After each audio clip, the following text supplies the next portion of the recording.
I was burying my mother when my phone started buzzing with fraud alerts from my credit card company. While I was grieving at the cemetery, my cousin Tiffany was at the mall using my stolen cards on a $3,000 shopping spree.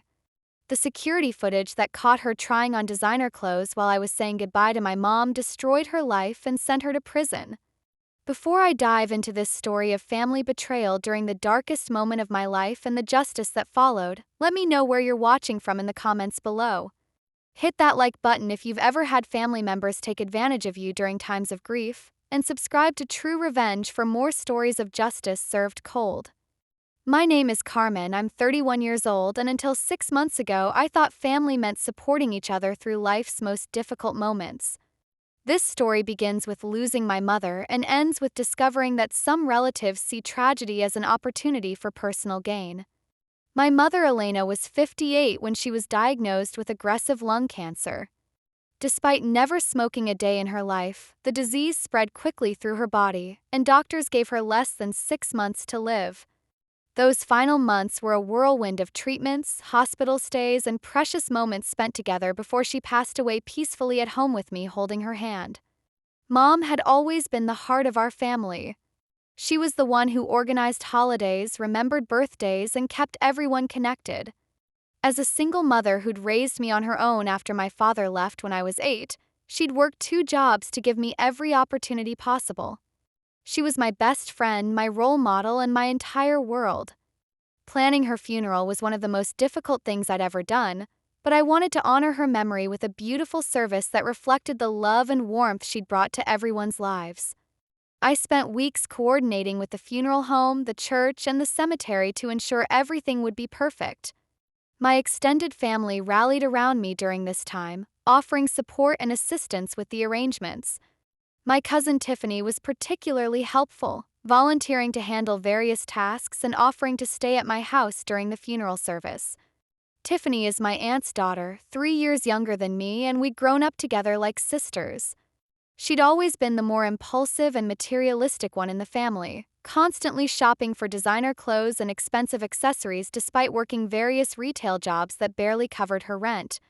But she was family, and during this difficult time, I appreciated having someone close to help with the overwhelming details.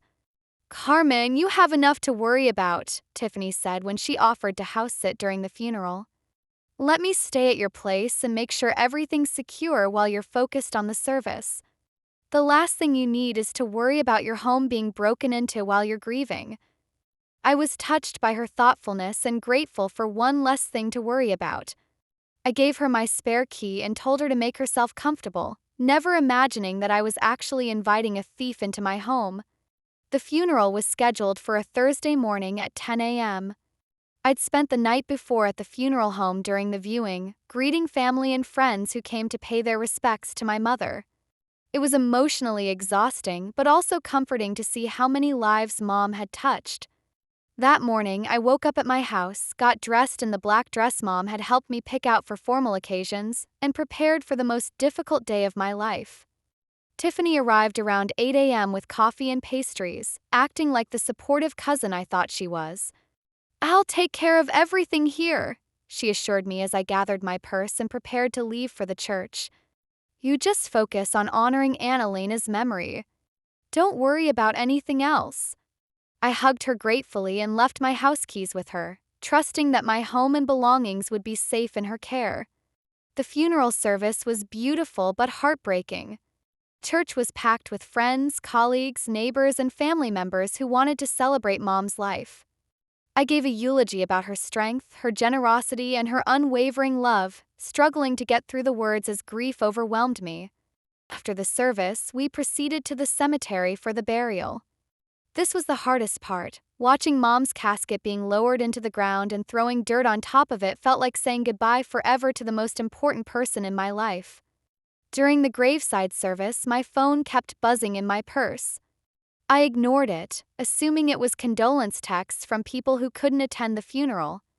This was not the time to check messages. I needed to focus on honoring my mother and being present for this final goodbye. The buzzing continued throughout the burial service and the reception afterward. Finally, around 3 p.m., when I was back at the funeral home thanking people for coming, I checked my phone to find dozens of missed calls and text messages. Most of the messages were indeed condolences, but several were from my credit card company's fraud alert system. Fraud alert: $847 charge at Nordstrom 11:42 a.m. Fraud alert: $632 charge at Sephora 12:15 p.m. Fraud alert: $1,250 charge at Louis Vuitton 1:30 p.m. Fraud alert: $445 charge at Victoria's Secret 2:10 p.m. My heart sank as I realized someone had been using my credit cards while I was burying my mother. The timing was particularly cruel. Every single fraudulent charge had been made during the funeral service and burial. I immediately called my credit card company to report the fraud. "Ms. Rodriguez, we've been trying to reach you about suspicious activity on your account," the representative said. "There have been multiple large purchases made today at various retail stores in the Woodfield Mall area." "I've been at my mother's funeral all day," I explained, my voice shaking with emotion and growing anger. "Someone has stolen my credit cards. We've already frozen your accounts as a precaution. You'll need to file a police report and we'll send you affidavits to complete. Do you have any idea who might have had access to your cards?" I thought about who could have gotten my wallet. I'd left it at home in my purse, trusting that Tiffany would keep my house secure. The horrible realization dawned on me that my own cousin had used my mother's funeral as an opportunity to rob me. I drove straight home from the funeral home, my grief now mixed with rage and disbelief. When I arrived, Tiffany was sitting in my living room watching TV, acting completely normal. "How was the reception?" she asked casually. "I'm so sorry I couldn't be there, but I figured someone should stay here and keep an eye on things." "Tiffany, someone used my credit cards today while I was at the funeral," I said, watching her face carefully for any reaction. She looked appropriately shocked. "Oh my God, Carmen. That's terrible. Did someone break in? Should we call the police?" Her performance was convincing, but I was already suspicious. The strange thing is, my purse never left the house. I left it here when I went to the funeral. "Maybe someone broke in and went through your things while I don't know, maybe when I ran to the corner store for a few minutes," she suggested, but her explanation sounded weak. "What time did you go to the store?" I asked. Maybe around noon? I was only gone for like 20 minutes to get some snacks." I checked my phone for the exact times of the fraudulent charges. They had occurred between 11:42 a.m. and 2:10 p.m., far longer than a 20-minute store run. "Tiffany, the charges happened over a period of several hours, not just 20 minutes. She shrugged uncomfortably. "I don't know what to tell you, Carmen. Maybe they came back multiple times." I went to my bedroom to check my purse. My wallet was there, but something felt off. Cards were in different slots than where I usually kept them, and the cash I'd had in my wallet was gone. "Tiffany, did you touch my purse while I was gone?" "No, of course not," she said quickly. "Why would I go through your personal things?" But her denial felt hollow, and her body language suggested she was lying. She kept fidgeting with her phone and couldn't maintain eye contact. That evening, after Tiffany left, I called the police to file a report. Officer Martinez took my statement and explained that credit card fraud cases were often difficult to solve unless there was clear evidence pointing to a specific suspect. "Do you have any security cameras in your home?" she asked. "No, but the stores where the purchases were made probably do. We can request surveillance footage from the retailers, but it might take a few days to process. In the meantime, document everything and keep all your credit card statements." Over the next 2 days, I obsessed over the details of the theft. Timing was too coincidental to be random. Someone had deliberately chosen my mother's funeral as the perfect opportunity to steal from me, knowing I'd be away from home for hours and too distracted by grief to notice fraudulent charges immediately. The more I thought about it, the more convinced I became that Tiffany was responsible. She was the only person who had access to my house and my purse. She'd volunteered to house sit, putting herself in the perfect position to commit the theft. And her explanation about leaving for 20 minutes didn't match the timeline of the charges. 3 days after the funeral, Officer Martinez called with an update. "We've obtained security footage from several stores at Woodfield Mall," she said. "I need you to come to the station to see if you can identify the person who used your cards." I drove to the police station with a sick feeling in my stomach, hoping I was wrong about Tiffany but knowing in my heart that I wasn't. Officer Martinez led me to a small room with a computer monitor and pulled up the first video file. "This is footage from Nordstrom at 11:42 a.m., the time of your first fraudulent charge." The video showed a young woman approaching the checkout counter with an armful of designer clothes.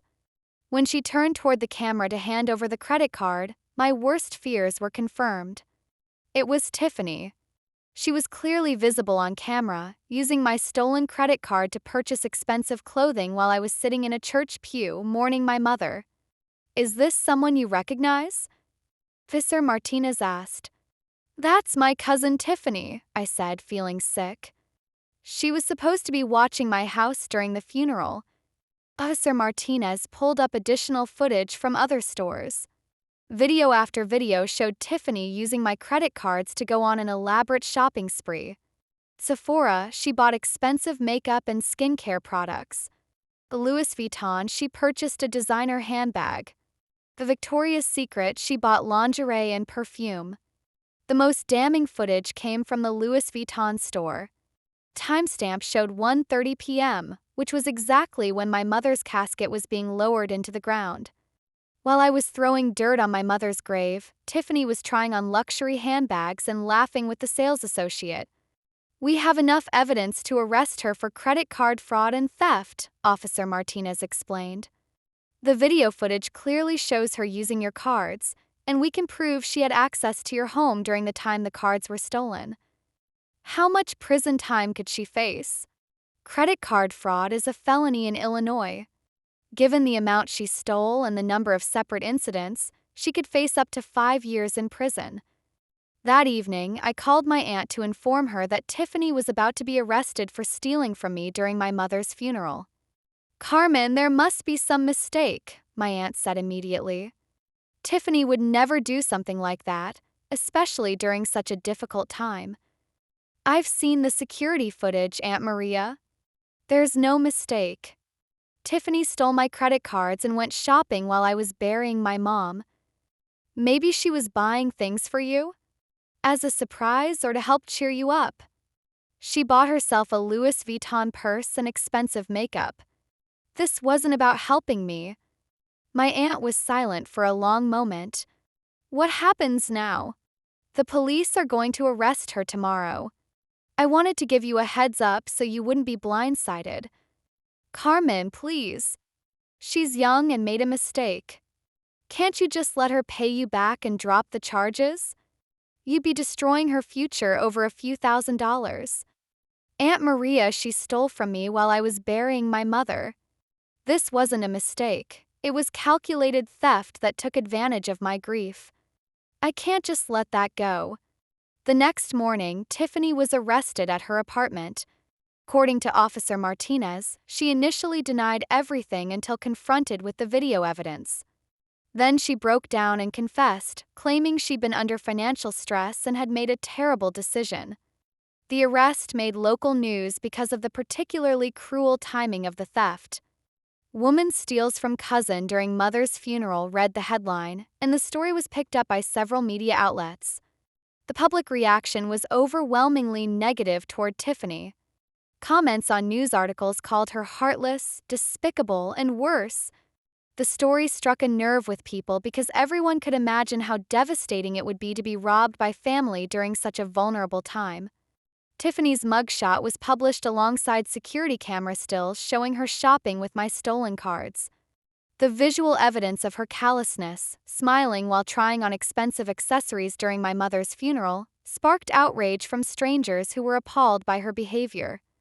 At her arraignment, Tiffany pleaded not guilty, despite the overwhelming evidence against her.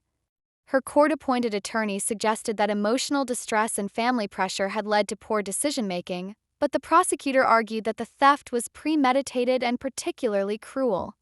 Case went to trial 4 months later. I had to testify about the day of my mother's funeral, describing how I'd trusted Tiffany to watch my home while I grieved, only to discover she'd used the opportunity to steal from me. "How did it feel to learn that your cousin had been shopping while you were burying your mother?" the prosecutor asked. "It felt like a second betrayal," I answered, looking directly at Tiffany. Losing my mom was the worst thing that had ever happened to me, and discovering that someone I trusted had taken advantage of my grief made it so much worse. The defense attorney tried to portray Tiffany as a young woman who'd made an impulsive mistake during a stressful time, but the video evidence made it clear that this hadn't been impulsive.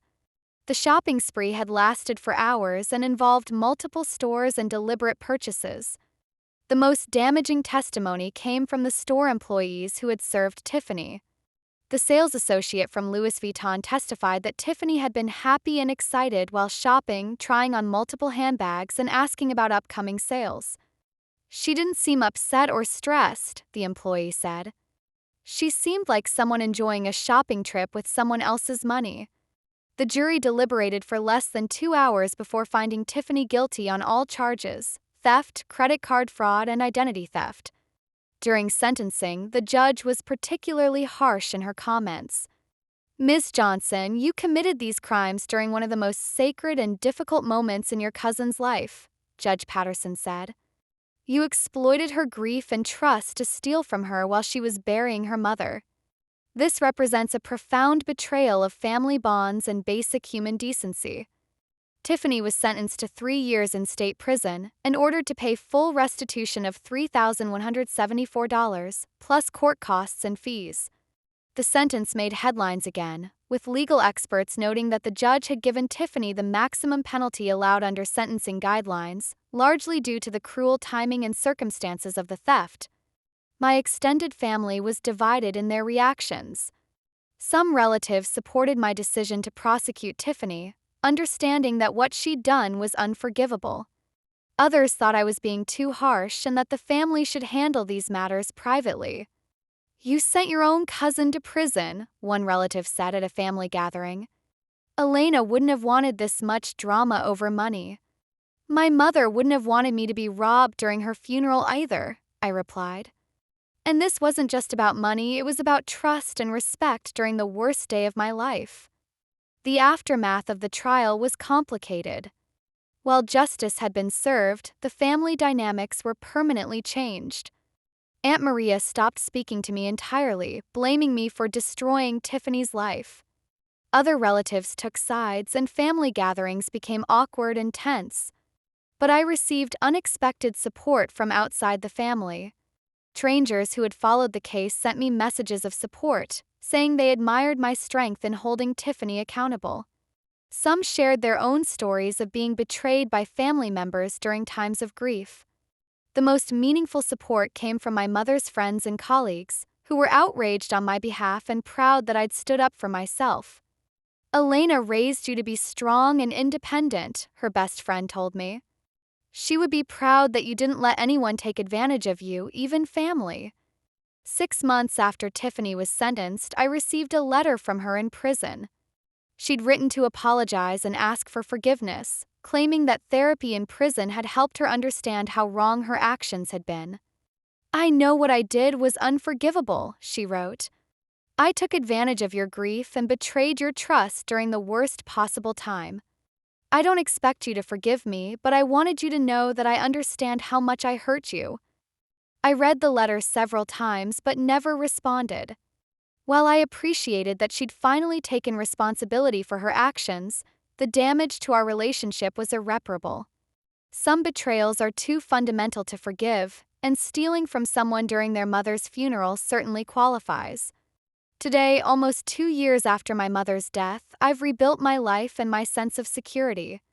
I've learned to be more careful about who I trust with access to my home and personal information, but I haven't let Tiffany's betrayal make me cynical about all family relationships. The experience taught me that grief can make people vulnerable in ways we don't expect, and that some individuals will always see others' tragedies as opportunities for personal gain. But it also showed me the importance of standing up for yourself and holding people accountable for their actions, even when they're family. My mother's memory deserved better than having her funeral turned into an opportunity for theft. By prosecuting Tiffany, I ensured that Mom's final day was honored with justice rather than letting the theft go unpunished. The security footage that caught Tiffany in the act became the evidence that protected me and held her accountable. What she thought was the perfect crime, stealing while I was too distracted by grief to notice, became the proof that sent her to prison. Sometimes the people who offer to help during our darkest moments are actually looking for opportunities to take advantage of our vulnerability. But sometimes technology captures their crimes and justice finds a way to make them pay for their betrayal. If you enjoyed this story of family betrayal and consequence served, please give this video a like and subscribe to True Revenge for more stories of justice. Share your own experiences with family theft in the comments below. Have you ever had relatives take advantage of you during difficult times? Remember, document everything when family members violate your trust, especially during vulnerable periods like grief. Sometimes the only way to protect yourself is through the legal system, regardless of family pressure to handle things privately.